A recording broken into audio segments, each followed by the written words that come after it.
নমস্কার বন্ধুরা, এখনকার বিশেষ আপডেট দিব লাভ ইন্স্যুরেন্স কোম্পানি, যেটা হলো প্রদীপ নন্দনা যে ইন্স্যুরেন্সটা। মানে এটা একটা কোম্পানি যেখানে 2040 সালের একটা ব্যাপার দেখানো হয়েছে, যেখানে কিন্তু কোনো রকমভাবেই কোনো ফেক লাভ দেখাতে পারবে না, সঠিক লাভ দেখাবে। মানে কে কোনো অ্যাপ কোনো মানে টিন্ডার টিন্ডার ডিসাইড করতে পারবে না, সবার লাভ যেন সঠিক হয় সেরকমই একটা কোম্পানি খুলেছে। সেটাই প্রদীপ নন্দনার ক্যারেক্টারটা সেটাই করছে লাভ ইন্স্যুরেন্স কোম্পানি। আমার তো ট্রেলারটা খুবই ভালো লেগেছে। আমি এখন এক্সাইটমেন্টে আছি যে কেমন হয়। এখন আমার তো মনে হয় খুবই ভালো হবে।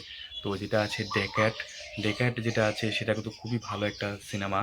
তো আমার তো নায়কের যে চরিত্রটা আছে খুবই ভালো লেগেছে, অ্যাকশন সিনগুলো ভালো আছে।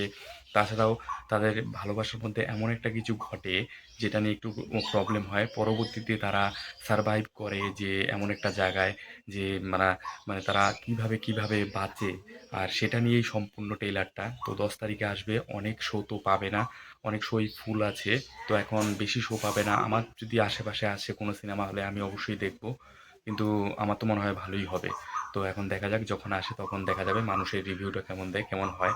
তো অবশ্যই আমি দেখলে রিভিউ অবশ্যই দেবো। আর যেটা আছে রণবীর কাপুরের যেটা রামায়ণ, সেটার মধ্যে পরশুরামের যে ক্যারেক্টার আছে, পরশুরামের ক্যারেক্টারটা কিন্তু রণবীর কাপুর করছে, যেটা কিন্তু খুবই একটা পরশুরামের ক্যারেক্টারটা কিন্তু খুবই ভালো। যারা রামায়ণ পড়েছে, রামায়ণের ব্যাপারটা সে কত একটা পজিটিভ টাইপের একটা পরশুরামের ক্যারেক্টার সেটা করছে। তো আমার তো মনে হয় খুবই ভালো। অনেকে বলছে রামায়ণ ভিএফএক্স ভালো না, আমার তো খুবই ভালো লেগেছে, কারণ এত সুন্দর জিনিস আমরা এআই দেখে দেখে অভ্যস্ত হয়ে গেছি, এটা ভিএফএক্সে করেছে, এটা খুবই সুন্দর একটা জিনিস। তো আমার তো খুবই ভালো লেগেছে।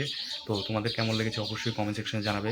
আর ডেক্যাড আর লাভ ইন্স্যুরেন্স কোম্পানি তোমাদের টেলারগুলো কেমন লেগেছে অবশ্যই কমেন্টে জানাবে। তো আজকের মতো আপডেট এখানে ছিল, আবার একটা নতুন আপডেটের মধ্যে দেখা হবে এই চ্যানেলের মধ্যে, অফিসিয়াল চ্যানেলের মধ্যে।